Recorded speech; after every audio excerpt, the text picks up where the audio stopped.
Welcome to the progressive level of 5 keys to understanding your bishops. In this video, we're going to talk about bad bishops and what you should do about them. We're also going to talk about the power of the 2 bishops and about 2 key patterns to understand when using your 2 bishops. Plus, we're going to look at the fianchetto, the power of the fianchetto, and the dangers of having a fianchetto. And finally, we'll look at a bishop plus a rook pawn. When does it work?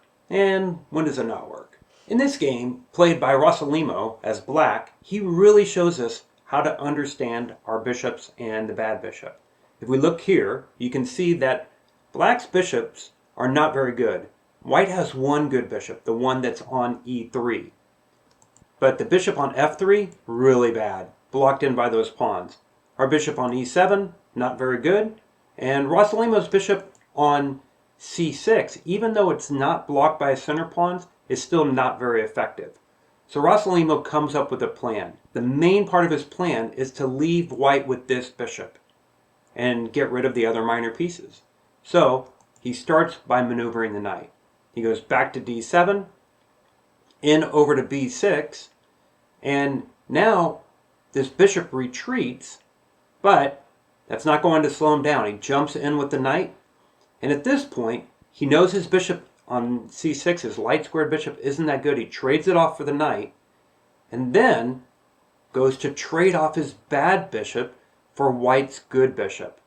And a couple moves later, he does exactly that.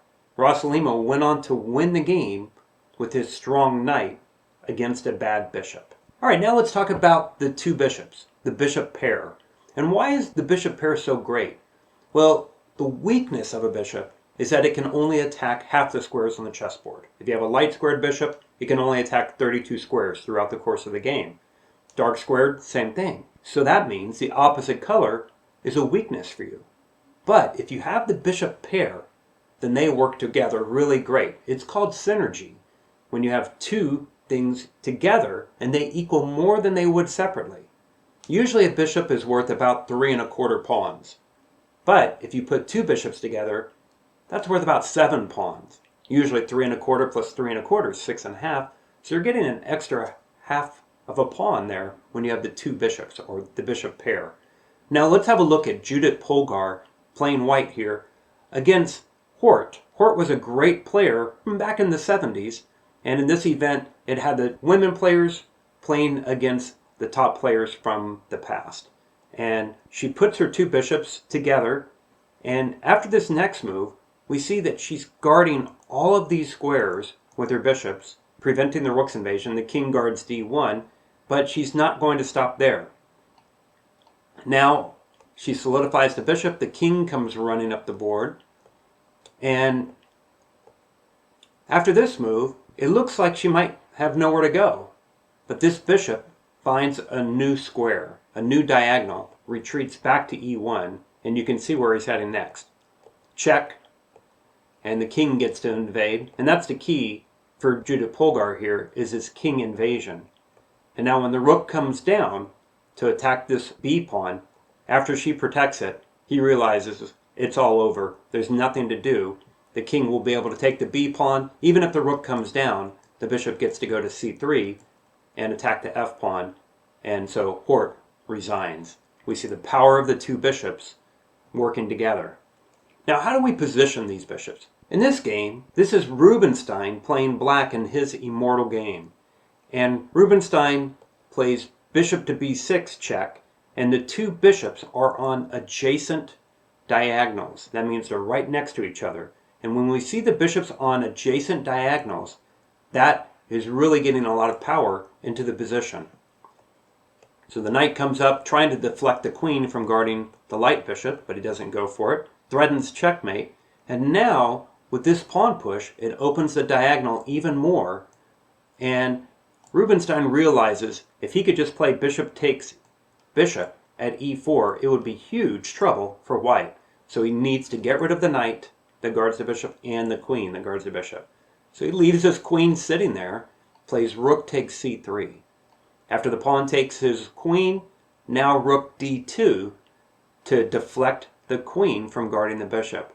Check, And once again, we see the power of these two bishops on adjacent diagonals really causing all the trouble. After the queen blocks, Rubinstein played rook to h3, and his opponent, realizing rook takes h2 is next, resigned. Another example of the two bishops and their power, this time not on adjacent diagonals, is Alekhine playing in a simul. And this game was 1931, and first Alekhine plays bishop to a3 to guard this long diagonal and aim underneath that pawn chain. A couple moves later, the knight attacks his bishop, and this is a powerful bishop. He doesn't want to trade it, and he retreats it back. But he also has a dangerous threat, and his opponent misses it. And with this bishop guarding the dark squares, Alekhine springs his trap that allows his light squared bishop to work beautifully together with the dark squared bishop. Queen takes e6 check. After the pawn takes, bishop to g6, checkmate. This pattern is known as Boden's mate, when the two bishops crisscross each other for the checkmate. Now we move on to talking about the fianchetto and the power of a fianchettoed bishop, and then we'll talk about the dangers of having a fianchettoed bishop.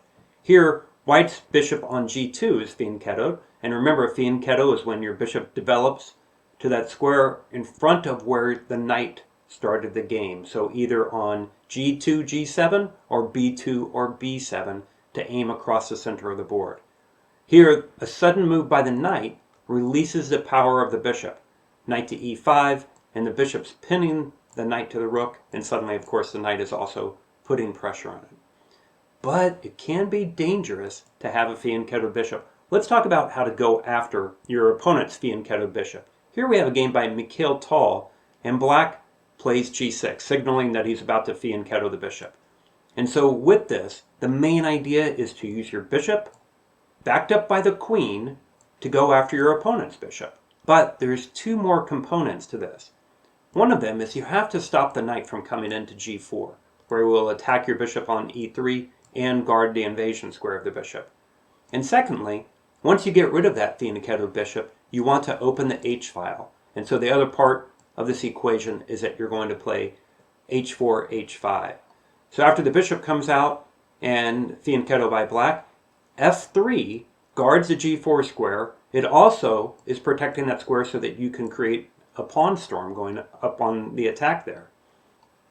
So Mikhail Tal, after a few more moves, goes in after the fianchettoed bishop. Now his queen has invaded those dark squares, but he's not done yet. Now it's time to start prying open that h-file. He plays h4, chases the knight, h5, and Mikhail Tal went on to win the game when his opponent resigned in this position. The rook is coming up, and there's going to be a checkmate. That's the weakness or danger of a fianchettoed bishop. All right, finally, let's talk about the rook pawn and the bishop. Now, if this bishop is on a light square, there's no problem. The bishop plays check, the king moves over, and then the pawn pushes a7 and promote the next move. But if your bishop does not match the color of the promotion square, this bishop's on a dark square, the promotion square is a light square, then you can't force promotion of your rook pawn. So this is a draw. And here, white could push right away for a stalemate, or could move around and goof off. Black's just going to go back and forth until black can't go back and forth because he'll be in stalemate. So a bishop with a rook pawn, if the bishop does not match the color of the promotion square, that's a draw. All right, make sure you've watched the fundamental level bishop video, and then go on and watch the next one, the challenge level video on bishops. I'll check you later.